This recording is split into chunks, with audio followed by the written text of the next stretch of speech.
يا أيها الناس إنا خلقناكم من ذكر وأنثى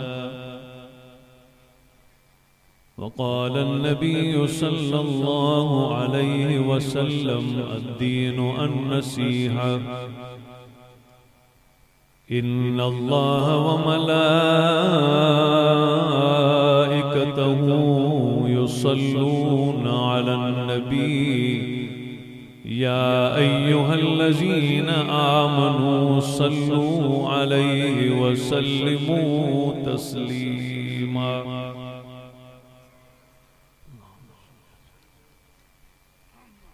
اللهم صل على سيدنا ومولانا محمد صلاة تنجينا بها من جميع الأهوال والآفات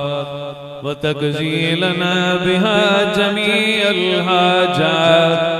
وتطهرنا بها من جميع السيئات وترفعنا بها عندك أعلى الدرجات وتبلغنا بها أقصى الغايات من جميع الخيرات في الحياة وبعد الممات إنك على كل شيء قدير.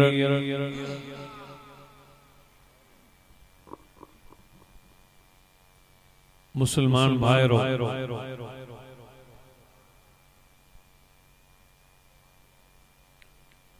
हाफिज अजीबुर रहमान आगरो साहिब जे तवस्सुस सां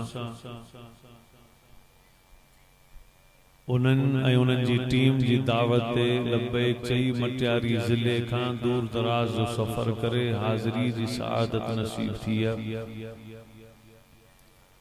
अल्लाह सही शल मुंहिंजी ऐं तव्हां सभिनी जी हाज़री खे पंहिंजी बारगाह में क़बूल ऐं मंज़ूर फरमाए। घणो कुछ मौजू हो लेकिन देर काफ़ी थी चुकी है। इंशाअल्लाह 15 मिनट जे साईं अब्दुर्रहमान वारा 10 मिनट तो मुआरा इंशाअल्लाह 15 मिनट हलंदा इंशाअल्लाह। मुसलमान भाइयों,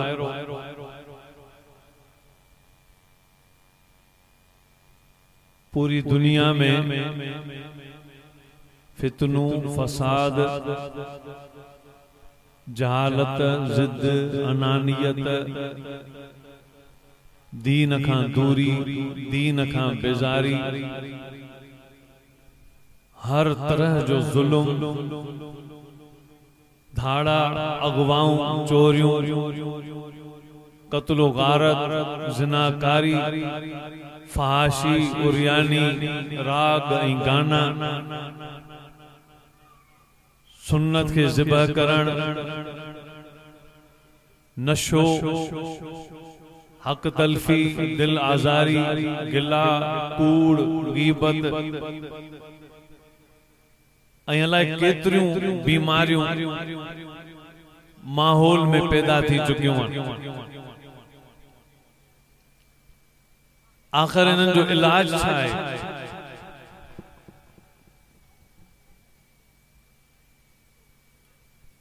उलमाए किराम फरमाइनि था इन्हनि जो इलाज इहो ई आहे जेको 1400 साल पहिरीं मक्के जी धरती ते नबी मुहम्मद अरबी सल्लल्लाहु अलैहि वसल्लम जिन फिटल माहौल के ठाहे एड़ो तैयार कयो जो अज ताईं उन्हनि जो मिसाल बयान कयो थो वञे।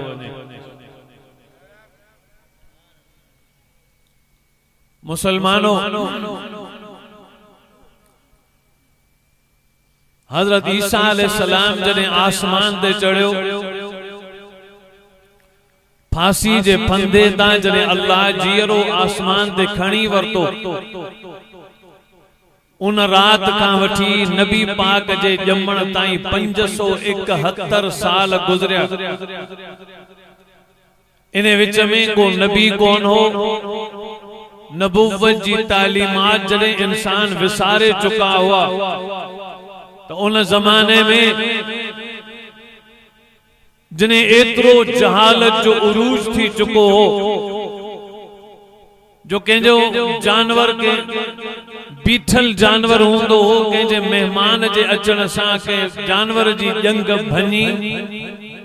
पचाए वरी कटे पचाए तैयार करे खाई छड़ींदा हुआ बीठल जानवर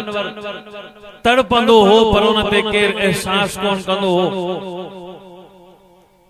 न्याणियों जीरे पूरे छड़ींदा हुआ ऐं जहालत बेहूदगी बेशर्मी एतरी हुई जो मुड़स जे वफात का पो माव पांजे वडे पुट सां निकाह करे छड़ींदी हुई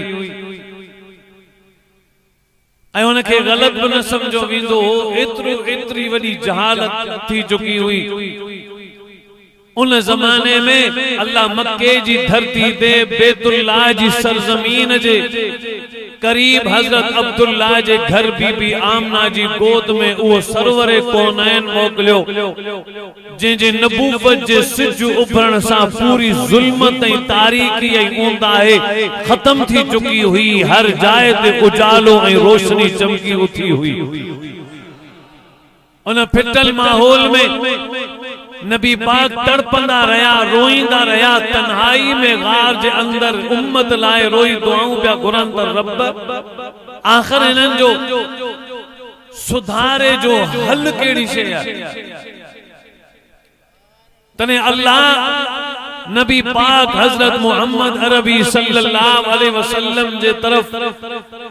जिब्रील जे जरिए पेरी वही नाजिल करे उम्मत जो हल कुरान मजीद मोकले चले आस्ते था जो डाजा जोर सुभान अल्लाह अना बुलंद आवाज रवायत में हजरत जिब्रील अमीन असली सूरत में अची चवण लगो या मोहम्मद इकरा ऐ मोहम्मद पढ़ तने नबी पाक सल्लल्लाहु अलैहि वसल्लम फरमायो मा अन बिकारी मैं पढ़े ले लाया दुनिया जी धरती ते को मुझो उस्ताद पैदाई कौन थियो आज को पढ़ाई दो जे अल्लाह इहो हिसाब रखियो सोना नबी तुझे पढ़न जी का जरूरत काने का दुनिया जी धरती ते के उस्ताद न बनाए जा सोना नबी जने नु तुझे पढ़न जो टाइम दो शागिर्द तो दे उस्ताद मा रब्बुल आलमीन बन जंदो एड़ो कुरान तुझे शफाफ ज़हन जे पर्दे में चिट्टे छपे छड़ींदो जो क़यामत जे दीवार तक तू सबनी जो उस्ताद बन जी वेंदे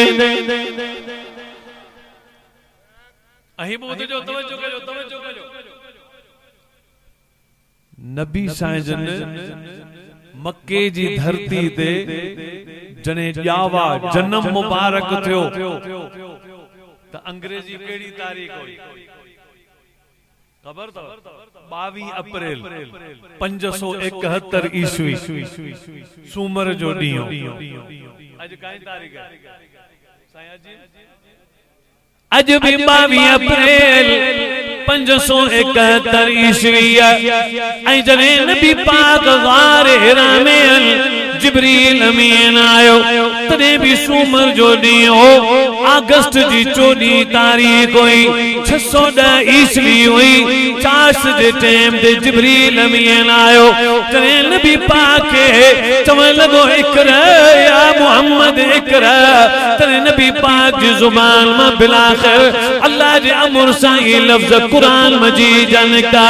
अल्लाह नबी पाक जी ज़ुबान ते दरिया जी रवानी वांगुरु कुरान जा लफ्ज जारी फरमाया नबी पढ़ो इकरा बिस्मि रब्बिकल लज़ी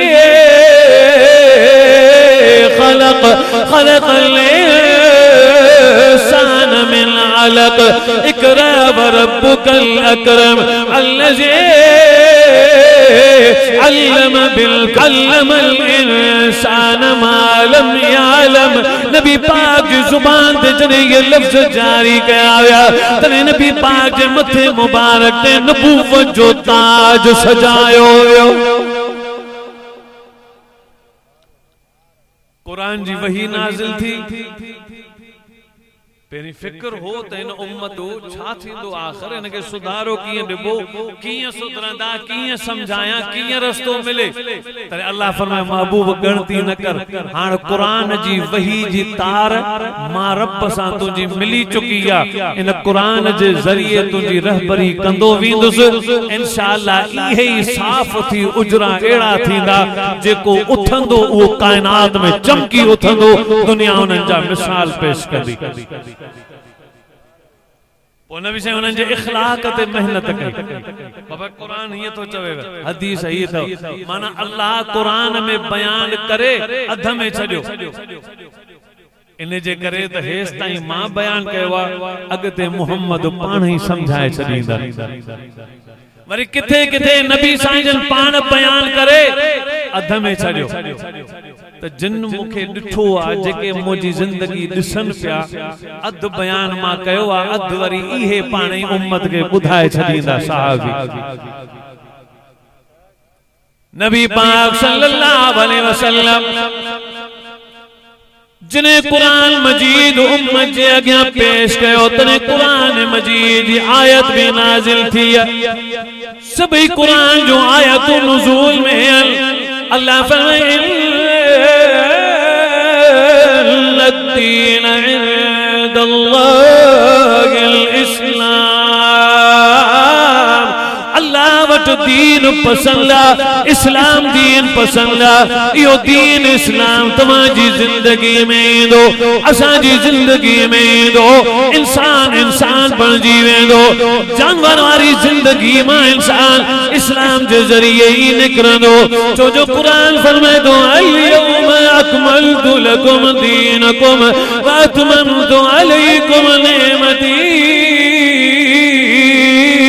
वरज़ीतु लकुमुल इस्लाम दीना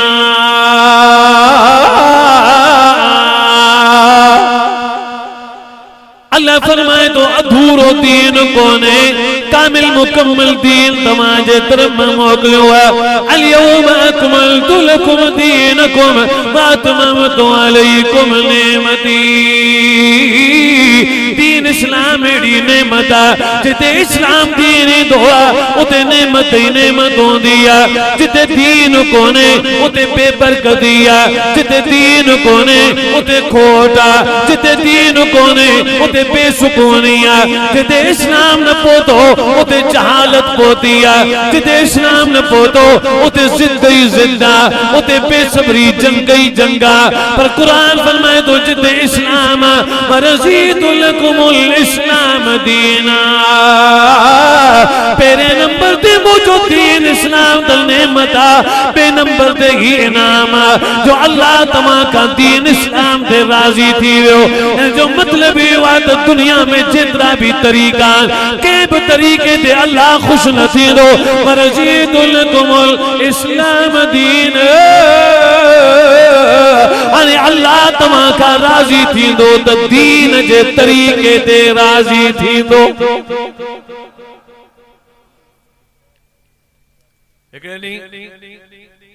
साईं साहब इनके फरमायो साहब खबर था इस्लाम जो मिसाल छा साए तो साहब जो साईं अल्लाह व रसूलहु आलम अल्लाह जो रसूल जाने तो असा के खबर कौन तेरे साईं छा फरमायो अल्लाह जे महबूब फरमायो इस्लाम जो मिसाल तव रूह वांगुर रूह जिस्म में सबनी उज़वन के मुत्तफिक कयो थई अगर मुझी उम्मत में इस्लाम जीवो उम्मती जे भी दुनिया जी कुंड में होंदो इस्लाम उन में होंदो उज़वन वांगुर सब मुत्तहिद होंदा सब एकड़े मैदान ते जमा होंदा अगर कहीं भी कुंड ते के मुसलमान के तकलीफ पहुंचंदी त बे मुसलमान के दिल में तकलीफ थींदी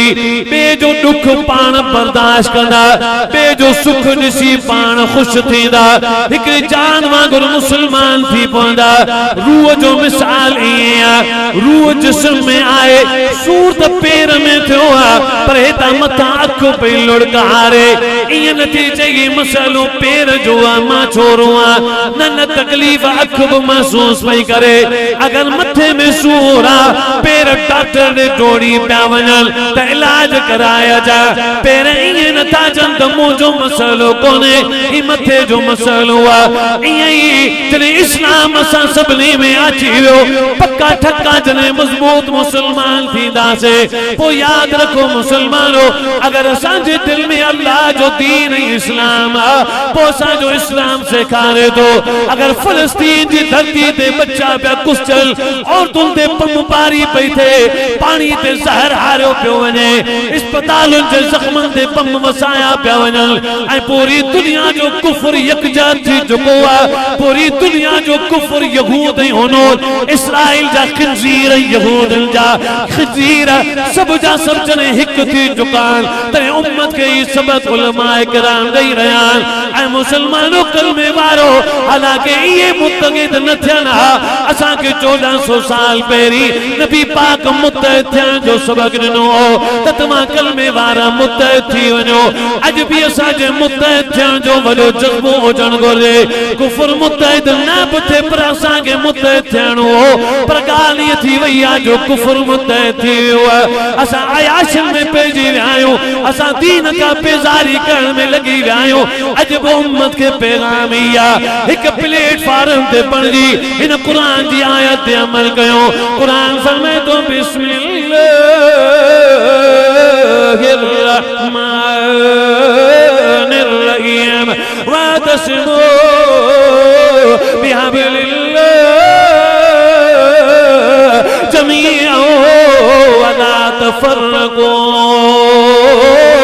मुसलमानों तफरके बाजी के छड़ियो मुसलमानों टोले बाजी के छड़ियो मुसलमानों अनाई अबदाई के छड़े दियो तासुब के छड़े दियो एक मैदान ते न कुरान जी रस्सी के पकड़े हिक थी वञो अज भी अल्लाह रहमत जा दरवाजा खोलण लाए तैयार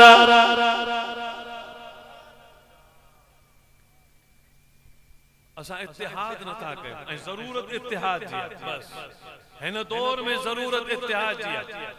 असा सब हिक थी वञो जेका हुन गाल कई सब उहाई गाल जेका साईं अजीब गाल कई सब उहाई असा कई जेका साईं अब्दुर्रहमान गाल कई असा उहाई कई एको चवंदा हिय थियण घुरिजे ॿियो चवंदा हिय थियण घुरिजे टियों चवंदा हिय थियण घुरिजे न असा इस्लाम ते एड़ा हिक थी वञो जो हिकड़ो आवाज बुलंद करे त लख जवन लब्बैक तने थींदो असा जे इस्लाम में रूह बेदार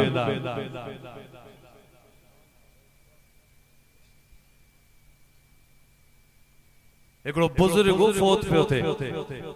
आखिरी पर बड़ो होशियार जे साईं अजीब साहब बुधाया न 4 वडा उलमा पांजे उन दौर जा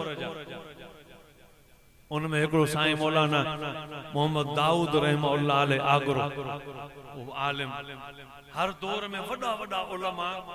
चोटी जा उलमा पैदा थिया उन दौर जो को वडो बुजुर्ग वडो आलिम 10 पुट वस वफात पे करे त पुट 10 ही बिठा वस धीअरूं भी त पुटन जस बाबा वींदे वींदे आखिरी का नसीहत करे वन ची मुके उथारे विहारम ची वञो घणा ॼणा आयो 10 काठियूं खणी अचो पर सभनी जी माप बराबर रखजो सब काठियूं खणी अचो हिकड़ी हिकड़ी काठी हिक हिक खणी अचो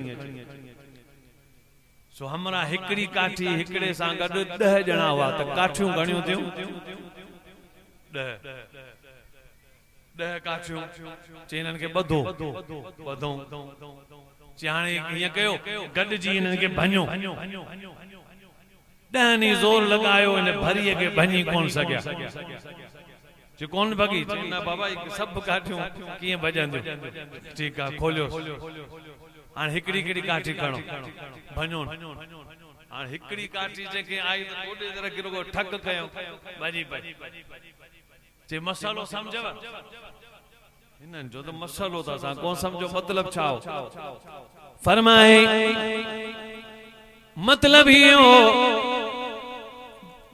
मुझा पुटो जने 10 काचियूं पान में गॾजी मुतहद थी वयूं तमा 10 गॾजी उन्हनि खे टोड़े कोन सघिया पर जने काठी अकेली अकेली थी वई त भॼण में का देर कोन थी मां इहे नथो चवां त पुटो रुगो तव्हां गॾो जुजो लेकिन जमात खे इहो पैगाम ॾिजो ऐं मुसलमानो नमाज़ियो गाज़ियो क़ुरान पढ़ण वारो नमाज़ियो ज़ाकिर वारो शुक्र करण वारो हमदो सना बयान करण वारो सदको खैरात करण वारो हजो ज़कात ऐं रोज़ा रखण वारो तव्हां सब जा सब हिक काठिन वांगुर भरी थी वञो सभई हिकड़ी ताकत गॾ करे छॾियो पोइ जीअं अॼु तव्हां ज़ोर लगाया पर भरी न बनी सघिया पूरी कायनात जो कुफर जोर लगाईंदो पर इस्लाम जी भरी के केर तोड़े कोन सघंदो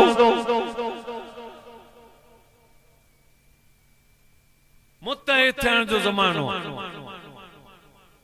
नबी साईं मुत्तहिद कंदा जिते ॾिसना थोड़ी गड़बड़ थी वई आहे उते पाण पहुचंदा बाबा छा मसलो ग़ज़वा ताइफ जो मैदान हो ग़ज़वा ताइफ में नबी पाक सल्लल्लाहु अलैहि वसल्लम बिनी जहानन जा सरदार नबी इमामुल अंबिया हजरत मोहम्मद नबी सल्लल्लाहु अलैहि वसल्लम जंग फतह कई कुफार पंहिंजा सामान गनीमत जो माल छड़े वठी भगा हाने गनीमत जो माल मैदान ते जने साहबन के हुकुम थियो गड कयो नबी पाक जे सामू जने पेश कयो वियो तने नबी पाक सल्लल्लाहु अलैहि वसल्लम उन माल गनीमत के विरान जे लाइ फरमायो मुहाजिर साहबियो हिन पासे थियो अंसारियो बे पासे बियो माल गनीमत तक़सीम कयो वेंदो छो जो नबी पाक सल्लल्लाहु अलैहि वसल्लम जे मुहाजिर अंसार साहबिन जो मकाम है कुरान फरमाए तो बिस्मिल्लाहिर रहमानिर रहीम वस्साबिकूनल अव्वलून मिनल मुहाजिरीन वल अंसार वल्लज़ीना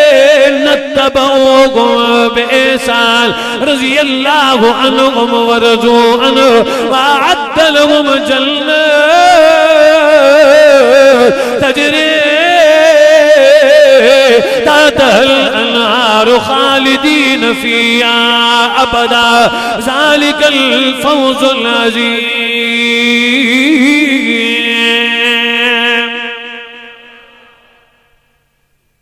रज़ा जो सर्टिफिकेट इन आयत में मिलियल एहसान जो सर्टिफिकेट आयत में रब वायदो जन्नत जो इन्हें आयत में कह फरमाए ज़ालिकल फौजुल अजीम कामयाबी जो सर्टिफिकेट में आयत में तमा के दई छड़े ओए साहबी तवज्जो कयो अल्लाह जे महबूब हजरत मोहम्मद रबी खातमुन नबीयीन सल्लल्लाहु अलैहि वसल्लम माल तकसीम कंदे मुहाजिर साहबिन के कुछ ज्यादा दिनो अंसारिन के कुछ घट दिनो ऐं हिकमत में या हुई अंसार त पंहिंजे गोठ में वापस वञना माल जी जरूरत घट हुई हिजरत करण वारन के माल जी जरूरत ज्यादा हुई छो जो गोठ कोन पिया वञन गोठ छॾे आया पनियूं ॿारहां ऐं फसल ऐं पैसा छॾे आया इन्हनि खे ज्यादा जरूरत हुई ऐं नवां मुसलमान हुआ घुर्जे पियो त उन्हनि खे कुझु ज्यादा ॾिनो वञे पर अंसारिन में हिकिड़ो मुनाफ़िक साहबिन जे विच में आयो ऐं चवण लॻो ॾिसो त सही जॾहिं मुहम्मद खे ठिकाणो कोई कोन हो तॾहिं तव्हां सां गॾु अॼु पेर मज़बूत थी विया त तव्हांखे घटि ॾिनो अथई मुहाजिरनि खे घणो ॾिनो अथई ऐं अंसार जी जमात गॾु थी वञो बाइकाट कयो वेंदो तॾहिं नबी पाक सल्लल्लाहु अलैहि वसल्लम खे इहा ख़बर पई आहे संजन तकड़ में उन शख्स वटि आया फरमाए मूंखे तुंहिंजी ॻाल्हि कुझु ख़बर पई आहे तूं कुझु मामले में गड़बड़ कई आहे तूं माण्हुनि खे चयो आहे गॾु थियो पर यादि रखो ओॾीमहिल नबी पाक उथी बि ख़ुतबो ॾिनो 2 मिंटनि जो ख़ुतबो बल्कि 1 मिंट पंहिंजो खुतबो साईं फरमाया ऐं अंसार जी जमात तहकीक जने मुखे को ठिकाणो कोन तने तमां मुखे भाकुर में विझी ठिकाणो ॾिनो तमां मुखे मोहब्बत ॾिनी हुई तमां साथ सदके मुखे विया हुआ तने मुखे काफरन तंग कयो तने तमां जो तलवारूं मुझे हक में अॻियां मैदान ते आयो ऐं अंसार जी भलारी जमात जने भी मुखे जने फतह करनी हुई तमां जे ज़रिए अल्लाह मुखे फतह ॾिनी आ पर याद रखो मां पंहिंजी मर्ज़ी सां उन्हनि खे घणो कोन ॾिनो आहे इस्लाम जे मफ़ाद में उन्हनि खे घणो ॾिनो आहे ताकि ये नवां मुसलमान ज्यादा इस्लाम में मज़बूत थी वञनि छा तव्हां इन ॻाल्हि में राज़ी न आहियो जो हिननि खे पैसा ऐं माल ज्यादा मिलियो तव्हांखे मोहम्मद रबी मिलियो आहे हितां जॾहिं हलणु शुरू कंदासीं ही माल ऐं पैसो पाण सां गॾु वठी खणी वेंदा पाण सां गॾु माल ऐं पैसो वठी वेंदा तव्हां जॾहिं मदीने वापसि वेंदो तॾहिं तव्हां माल पैसो न मोहम्मद नबी के पाण सां गॾु वठी घरनि ॾांहुं रवाना थींदा छा पोइ तव्हां हिन में राज़ी न आहियो जॾहिं नबी पाक जो सवाल कयो तॾहिं अंसार रोईंदे सभिनी नारो हणी चयो रज़ीन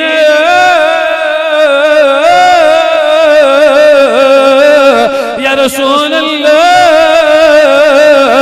रज़ीन रज़ीतु बिल्लाहि रब्बो व बिल इस्लाम दीनन व बि मुहम्मदिन नबिय्या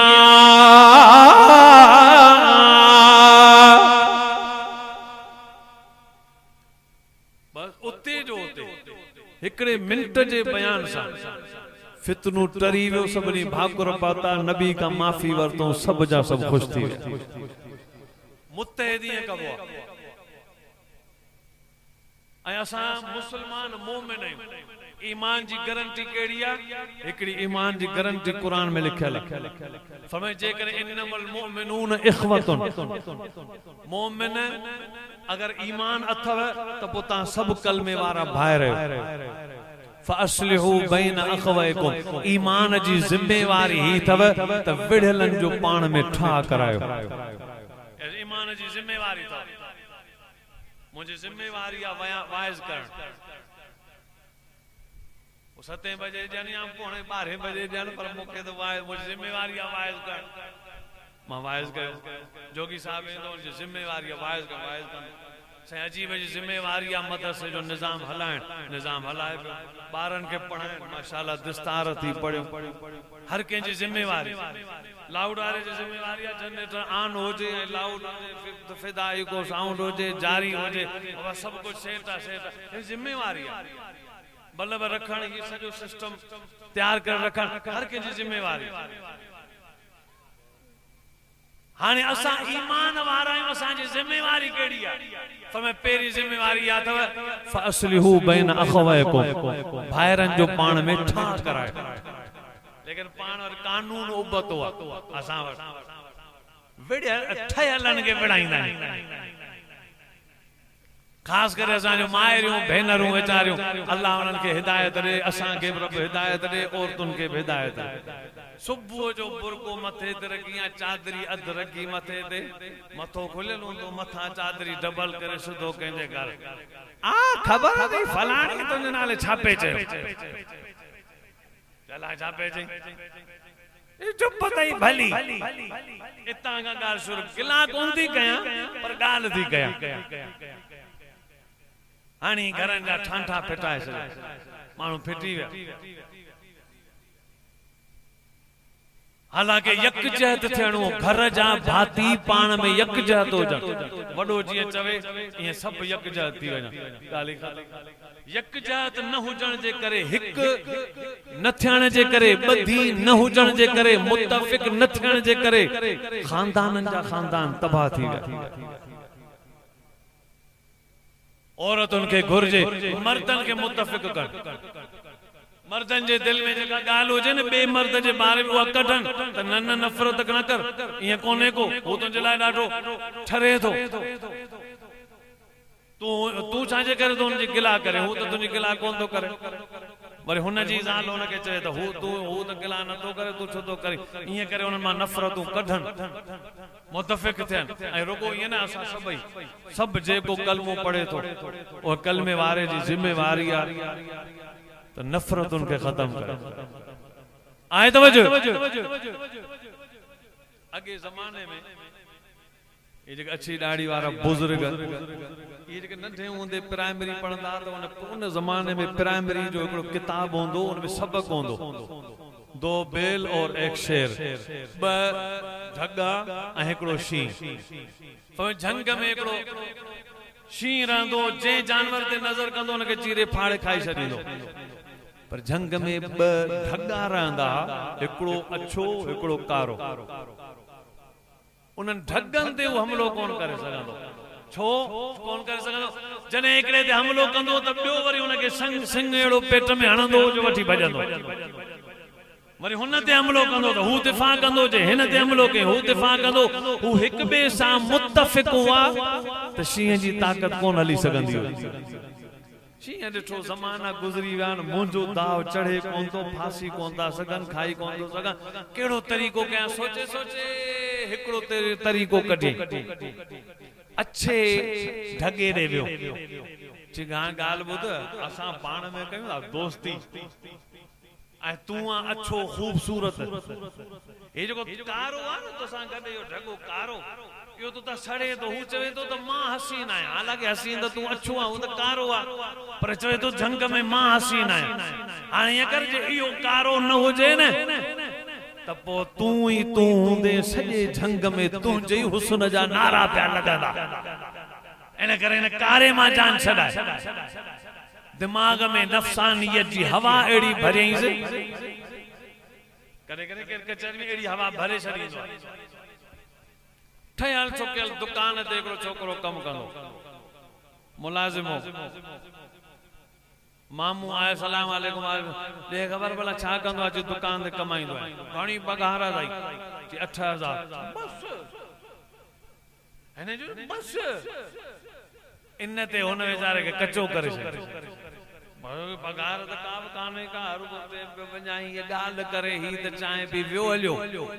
ॿिए ॾींहुं हिन मुलाज़िम जो मुंहुं बूथ सुॼो पियो खणी ॾे गिलास पाण वञी खण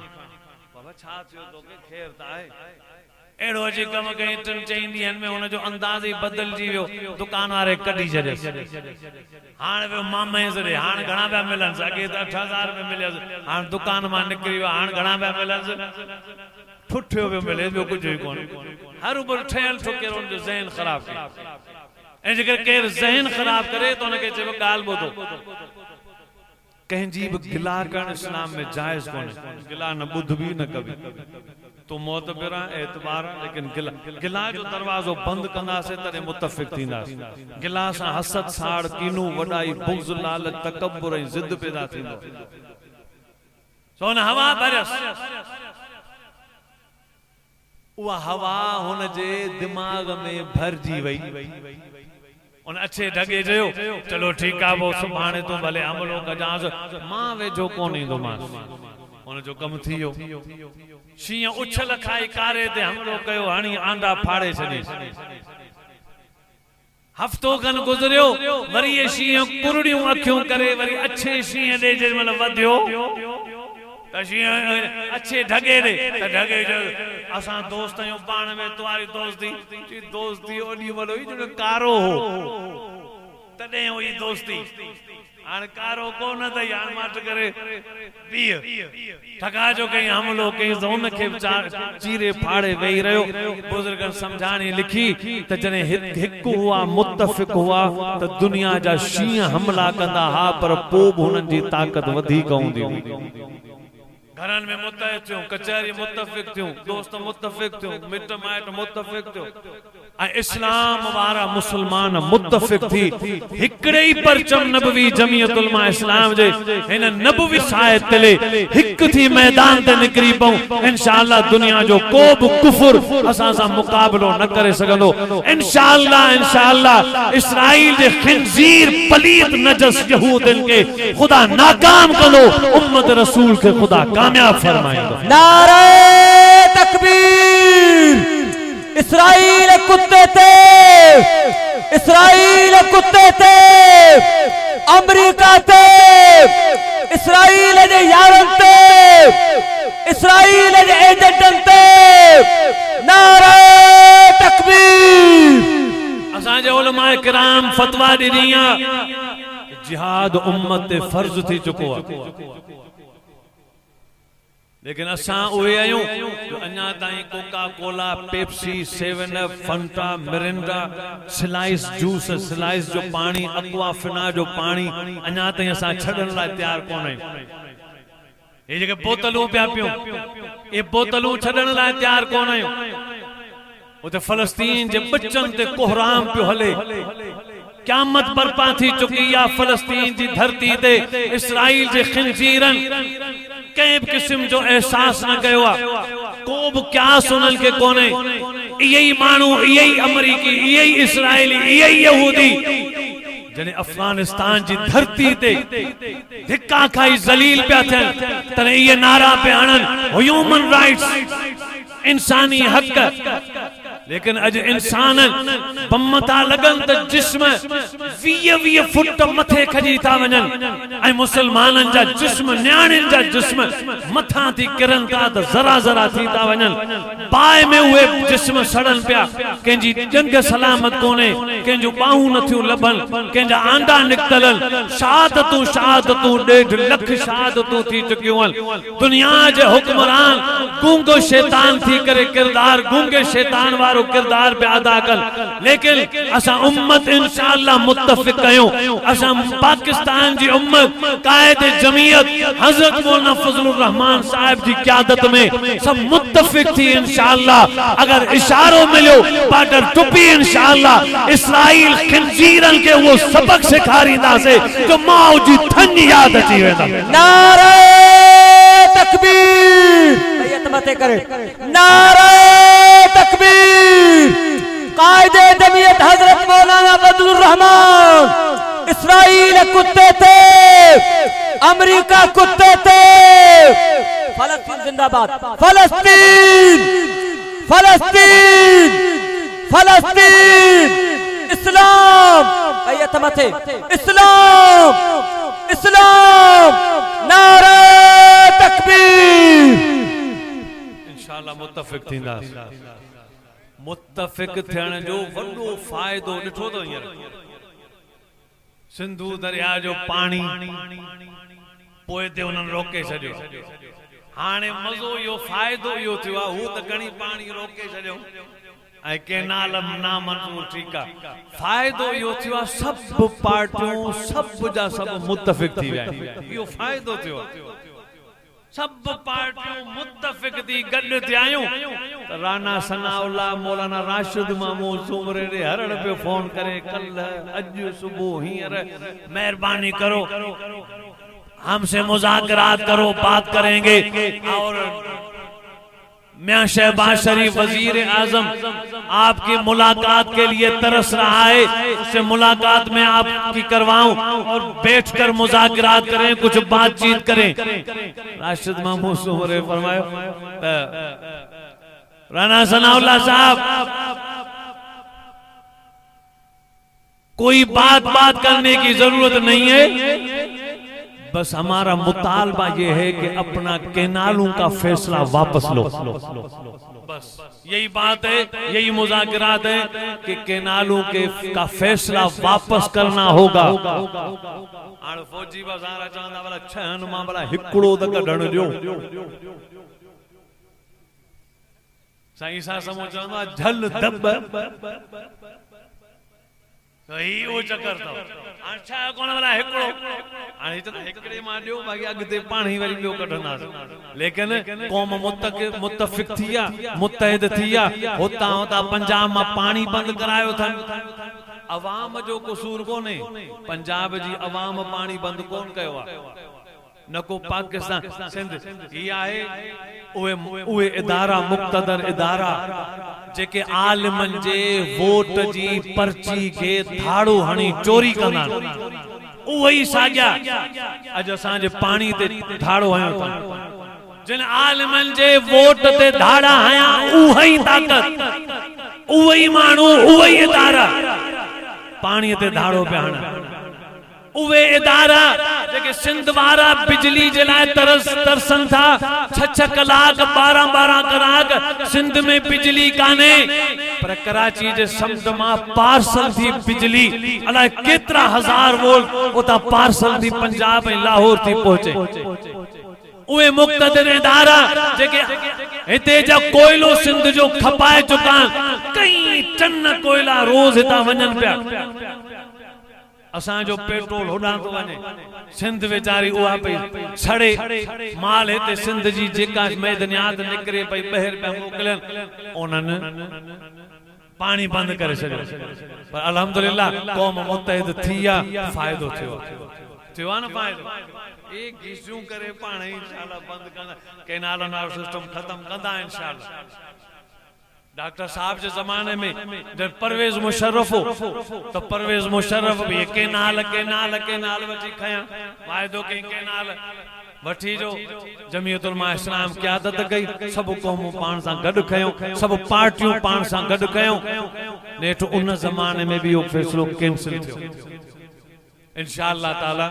असां आलिमन सां मुत्तफिक भी आयूं गॾु भी आयूं हर मैदान ते जिते राशिद महमूद सूमरे साहब कायदे जमीयत मौलाना फजल रहमान साहब जिते हुक्म कयो इंशाअल्लाह असी उते वडे शौक ऐं ज़ौक़ सां पहुचण जे लाइ तैयार